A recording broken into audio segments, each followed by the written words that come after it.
हमारे नागपुर में ताजुद्दीन बाबा थे, उनके लिए भी लोग ऐसा बने। वो तो जंगल में ही रहते थे बेचारे, अब वहाँ आबादी हो गई। क्यों ये लोग जंगल में भाग जाते हैं? उससे 2-4 कारण। अभी आपने देखा होगा यहाँ छोटे बच्चे बैठे थे, उनके हाथ जल रहे थे, खूब यूं कर रहे, इसी तरह से उनके बदन जलने लगते हैं। बहुत से साधु तो बेचारे पानी में ही रहते हैं, क्योंकि आप लोगों की जो साइकी है, सुपर ईगो है, उसमें बैठे हुए भूत इनको जलाने के लिए लगे, इन भक्तों को सताने के लिए लगे हैं। इसलिए वो जंगल में भाग के खड़े थे, क्योंकि आपको तो पता नहीं आप कर क्या रहे हैं, आपके वाइब्रेशंस आपको समझ कहाँ आते हैं। इसलिए बेचारे जंगलों में जाकर के बैठे हैं कि बाबा बचाओ इन लोग। उनको तारण आरण वो कहाँ से करें? गगनगढ़ के महाराज का ही देखिए, उन्होंने बहुतों को तो ठीक किए, लेकिन क्या है, उनकी उंगलियां टेलीस्कोप के जैसे अंदर चली, पाँव की उंगलियां भी ऐसे अंदर चली गई। बेचारे शेर पर या सिंह पर सवारी करते हैं, उसके बाद अलावा उधर किधर जान। लेकिन जब मैं उनके पास पहुंची, जो लोग मेरे साथ थे उन्होंने भी देखा, उन्होंने फौरन मुझे पहचाना, कोई शंका ही। उन्होंने आज तक मुझे इस जन्म में नहीं देखा, लेकिन बहुत सालों से मेरे बारे में वो जानते ही थे। उम्र में भी मेरे से बड़े हैं। चले, मैं बहुत सालों से आपका इंतजार करा था माँ, आज हमारा कितना भाग्य कि आप पधारे। वो नाथपंथी हैं, इसलिए मच्छिंदर नाथ के ही वो सिख और बड़े पहुंचे होते हैं। ऐसे ही मैं हिमालय पर भी गई थी, वहाँ पर भी मुझे मिले। ऐसे ही हरिद्वार में 1-2 हैं, बहुत ही कोह में रहते हैं। मैंने उनसे कहा बाहर आने का मौका, मैं तुमको बताऊंगी कि अपनी शक्ति को कैसे बचाना और किस तरह से इन लोगों का प्रहार वापस लौटाना है। मैं बैठी हूँ, तुम आओ तो सही, सबको मैं ठीक करती। इनकी भी मैं नानी हूँ, आ जाओ। बहुतों ने कहा है कि माँ आएंगे, जरूर आएंगे, लेकिन हिम्मत जुटती नहीं बेचारों की, क्योंकि उनके हाथ पैर तोड़ दिए, उनके बदन में छाले डाल दिए, उनको जला दिया। राक्षसों के काम समझ लीजिए कि 10 राक्षस और 6 राक्षसी अभी तक मैं जोड़ पाई, ये जन्म लेकर इस कलयुग में आए हैं। आजकल के ज़माने में अगर समझ लीजिए रावण आ जाए तो वो अपने को कहने नहीं वाला कि मैं रावण, वो तो अपने को भगवान ही कहेगा। तो रावण कहे तो अभी कैद में बंद न हो जाए। रावण की पहचान, राक्षसों की भी पहचान है, वो भी मैं आपको बता देती हूँ, आप देखिए, आपको फायदा हो। जिस आदमी की आंख बिल्ली के जैसे, आप बिल्ली की पहले आंख देखिए तब आपको समझ आए, क्योंकि बहुत से लोग बहुत सी चीजें देखते ही नहीं। बिल्ली की आंख जैसे उसके अंदर की पुतली होती है, प्यूपिल होती है, आप देखते देखते एकदम छोटी होते तो गुल हो जाती, ऐसे ही राक्षसों की आंख होती है। मैं सबको जानती हूँ अच्छे से, हर एक जन्म में मैंने इन लोगों को देखा। इनकी आंख से आप पहचान सकते हैं कि ये लोग राक्षस हैं। उनकी आंख की पुतली एकदम छोटी होकर के गुल है, ये पहचान। कहने को वो भगवान का है, नहीं तो और कुछ है, राक्षस लोग। और इन लोगों ने बहुत सी सिद्धियां प्राप्त कर ली हैं। ये हमारे भोला शंकर जी का काम है, क्या करें। उन्होंने बहुत सारी सिद्धियां प्राप्त कर ली। जैसे रावण को एक सिद्धि थी कि जब वो बोलते थे और भाषण देते थे तो नाभि चक्र में वो ऐसे कुछ काम कर जाते थे कि वहां पर एक एक भूत बैठ जाता, हजारों लोग अभिभूत होकर के उनके कहने को सुनते थे। यहाँ तक कि राम को लड़ने के लिए कोई तैयार नहीं था, उन्होंने सबको तैयार कर। इसी तरह से महिषासुर की भी थी, सारे ही असुरों की अपनी अपनी उन्होंने सिद्धियां की हुई थी, आप जानते हैं। और इसी सिद्धियों के कारण वो लोग हमेशा अच्छाई का दमन करते रहे, प्रकाश को दबाते रहे और अंधेरा बढ़ता है। आज कलयुग में बराबरी, सारी बराबरी है, और आप सोच रहे हैं कि मेरे 2 ही हाथ हैं। आप ही लोगों का कार्य है। आपको आश्चर्य हो कि देवता भी एक तरफ बैठे हुए हैं और राक्षस भी एक तरफ बैठे। घमासान युद्ध चल रहा है। आज जो दुर्भिक्ष देश में जो परेशानियां, क्या आप सोचते हैं आपके करने की वजह से? बिल्कुल भी। ये दुष्ट और राक्षस बैठ करके प्रेत योनियों से सारे कार्य करा के आपको संत्रस्त करें, जिससे आप किसी तरह से दौड़ कर इनके ही चरणों में जाए। ये सब इन्हीं का कार्य। और अगर इन लोगों को हटाना है तो अपने अपने अंदर में जोत जलानी है। अगर इसको प्रकाशित करना है तो सबको अपने अंदर एक एक दीप जलाना। आप स्वयं एक दीप छोड़ें। और आश्चर्य तो यह है कि इस वक्त परमात्मा भी यही चाहता है कि मनुष्य ही शेष जाए, मनुष्य ही कार्य करे, मनुष्य ही वो परमात्मा स्वरूप को जाए। और जिसको हम अति मानुष कहते हैं, जिसे हम सुपरमैन कहते हैं, उसकी स्थापना है। एक नया डायमेंशन आपके अंदर आने वाला है। सिर्फ यह है कि उसको लेना सीखो, उसको पाना सीखो।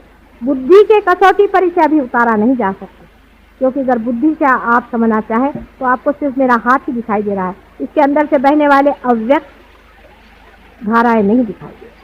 जो लोग बहुत बड़े पंडित हैं वो लोग चाहें तो कबीरदास को पढ़ें, नानक जी को पढ़ें, हो सके तो आदि शंकराचार्य को पढ़ें, वो तो सबसे बढ़िया है। आदि शंकराचार्य को अगर पढ़ें तो आप समझ सकते हैं मैं किस चैतन्य लहरियों की बातें कर रही हूँ। कुंडलिनी पर अभी तक मुझे कोई भी ऐसा दिखाई नहीं दिया जिसने व्यवस्थित रूप से कुछ कहा या समझा ही।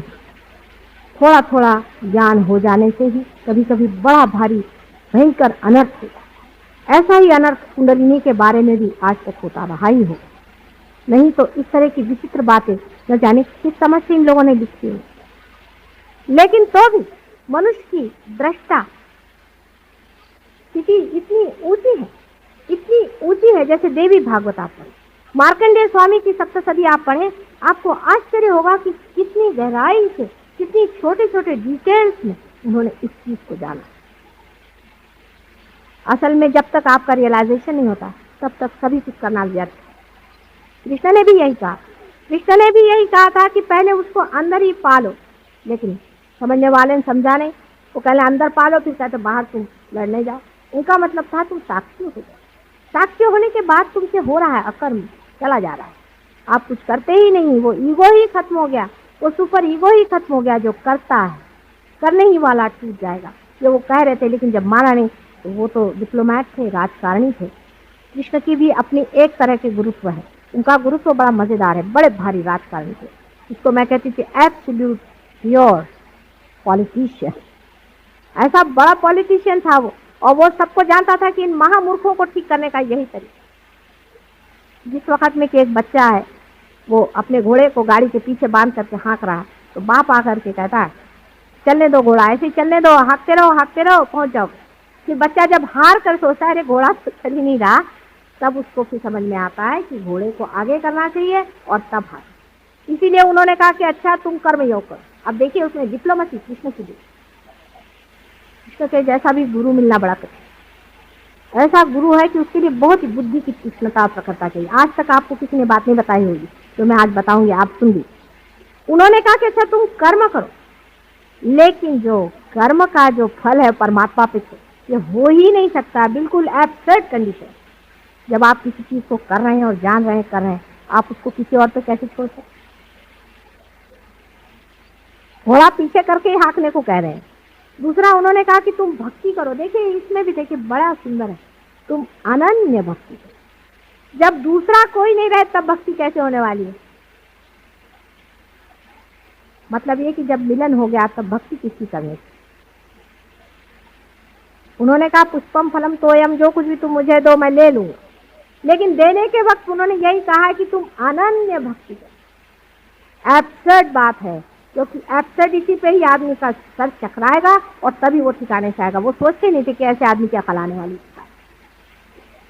पर मैं तो माँ हूँ, और माँ चाहे तो बात कहनी भी पड़े तो भी कह डालेगी कि बेटे ऐसा नहीं है, ऐसा नहीं मानो। जब तक हो सकेगा तब तक कहेगी, गला फाड़ फाड़ कर अपने बच्चे से कहेगी।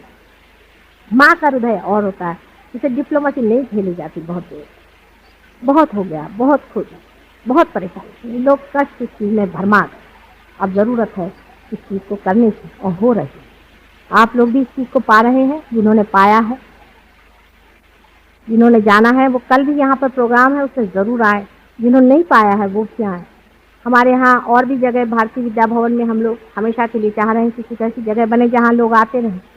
यहाँ पर बहुत से लोग ऐसे हैं कि जो पार हो गए हैं, क्योर भी करते हैं। जागृति तो आप पार होते ही दे सकते हैं। लोग चक्रों के बारे में बहुत जानते हैं, बहुत कुछ ज्ञानी हो गए, और कुछ लोग ऐसे भी हैं कि जो पार भी करा सकते। हिंदुस्तान की ये गरिमा है, ये देश हमारी योग भूमि, सारे संसार के देशों से भी ऊंचा अपना देश। इस देश के वाइब्रेशन जो है हाईएस्ट, इसमें कोई शंका नहीं। और सारे ही संसार की रीढ़ की हड्डी ही अपना देश है, और इसी में कुंडलिनी का स्थान है, जो सारे ही संसार को एक दिन ठीक कर सकती है। पर अभी तो सारे ही चक्र हमारे पकड़े। कुंडलिनी की गति ही मुश्किल हो रही है। आप अगर अपने अपने चक्र छुड़ा लें तो हो सकता है इसी देश में से ही वो संदेश बाहर जा सके, जिससे कि सारा संसार बदल करके एक दूसरे दूसरे रास्ते पर आकर खड़ा होगा। यहाँ सत्ययुग का ही आवाह है और सत्ययुग भी आने वाला।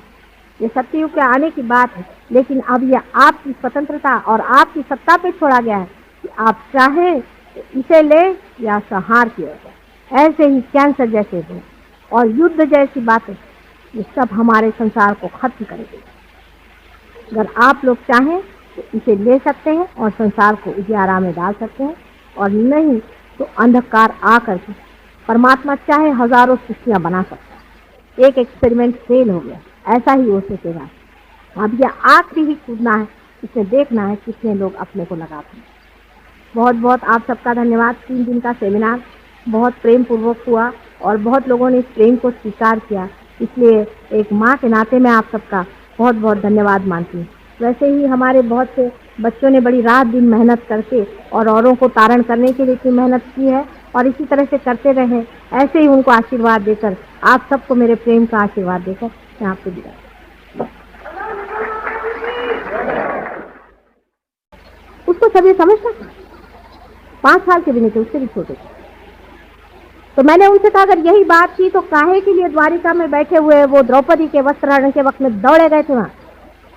शंख चक्र गदा पद्म गरुड़ लई सिधारे, क्यों सिधारे, क्यों सिधारे थे? अगर उनको स्त्री की पवित्रता का कोई ख्याल नहीं था तो ये आप जवाब दीजिए। इस पर वो श्री कृष्ण जी चुप हो।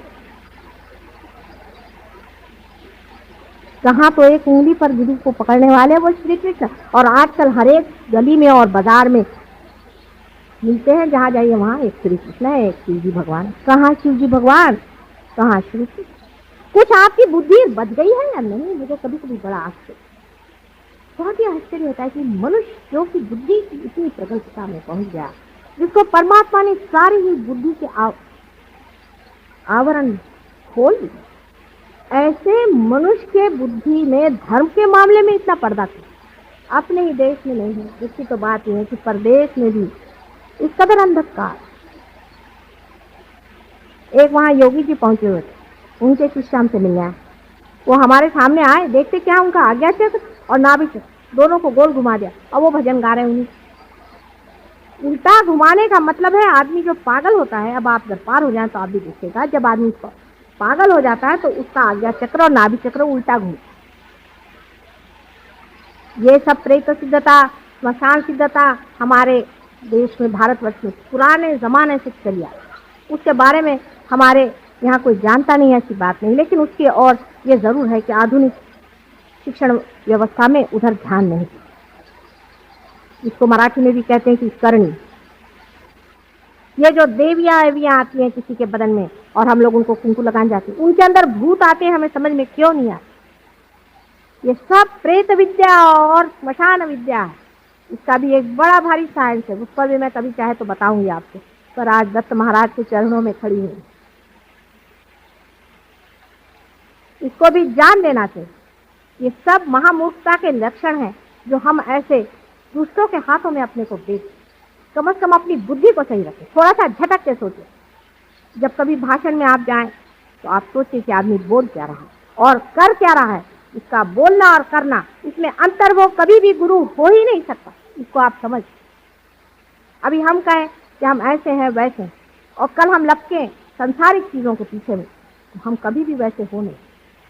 यानी संसार कोई व्यर्थ की चीज नहीं है, लेकिन साक्षित्व तो कम से कम गुरुओं में आना चाहिए, कम से कम। कुंडलिनी के बारे में भी बहुत से गुरु निकले हैं जिनके बारे में आप मुझे बताना था। कल भी मैंने बताया था कि भगवान के पास में कोई घड़ी नहीं है कि जो वो कह दे कि 4 बजे मैं तुम्हारी कुंडलिनी जागरूक कर। ये सब भूतों की व्यवस्था। इस पर एक आपको मैं बड़ा अच्छा उदाहरण देती हूँ। डॉक्टर लैंग करके एक बड़ा भारी डॉक्टर लंदन में रहता था।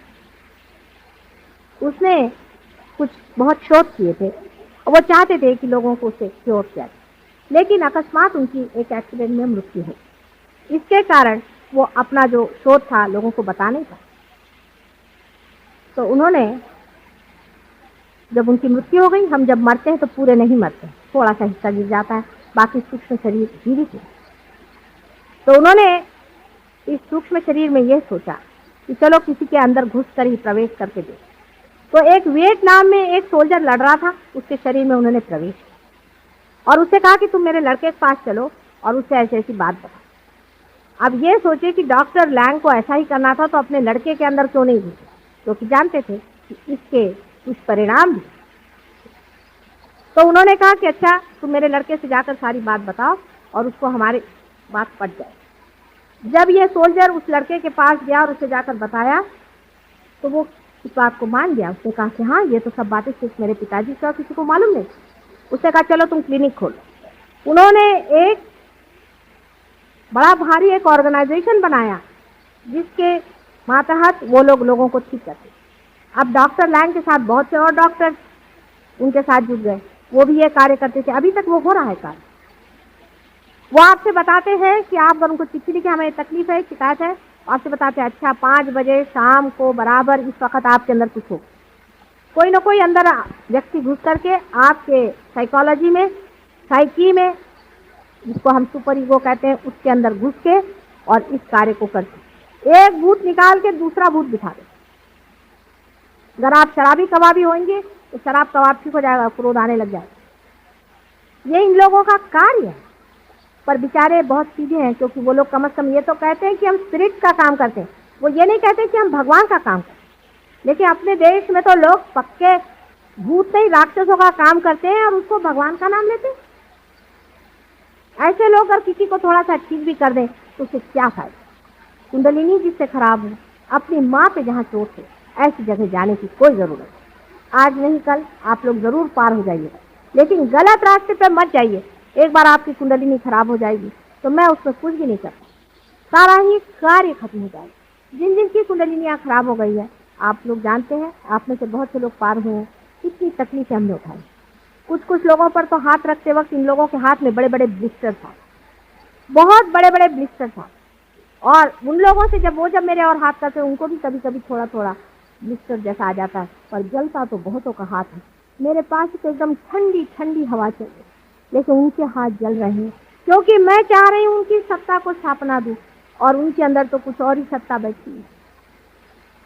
ऐसे गुरुओं से बच के रहिए, क्योंकि कायदा इसे रोक नहीं। किसी तरह से भी इसकी रोकथाम नहीं, सिर्फ अपनी बुद्धि से सोचिए, अपने बुद्धि से सोचिए कि सच्चा गुरु कौन है, वही जो आपको परम। उस पर अभी मेरे एक औरत ने मुझसे सवाल पूछा था, बहुत मौके का सवाल था। उसने मुझसे पूछा कि क्या आपने और भी कोई रियलाइज सोल्स दुनिया में देखे हैं जो कि आपके पास आए बगैर हैं? ऐसे तो बहुत हो चुके और अभी भी है। तो इसी कारण मैं अपने बहुत सी शिष्यों को लेकर कोल्हापुर से दूर 25 मील दूरी पर एक जंगल में, पहाड़ी के ऊपर 7 मील दूरी पर गगनगढ़ में आज उनका बहुत बड़ा उत्सव है, जिसके लिए मेरी सारी शुभेच्छा है। वहाँ पर एक बड़ा भारी जीव है। मैं इनको ले गई, मैंने कहा तुम ऐसे हाथ रखो, बस हाथ के सहारे की। इसके वाइब्रेशन आ रहे माँ कि कौन सा जीव यहाँ है, क्यों वो जंगल में चले गए। ये भी सोचने की बात है। जितने भी बड़े बड़े पहुंचे हुए लोग होते हैं जंगल में रहते। आपने नित्यानंद जी के लिए कहा, जो कि असली में बहुत बड़े पुरुष थे, कि वो अगर कोई भी आता था उनको पत्थर मारते थे और कहते थे भाग जाओ यहाँ से, निकल जाओ।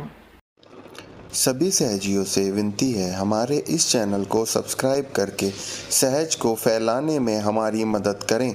जय श्री माता जी।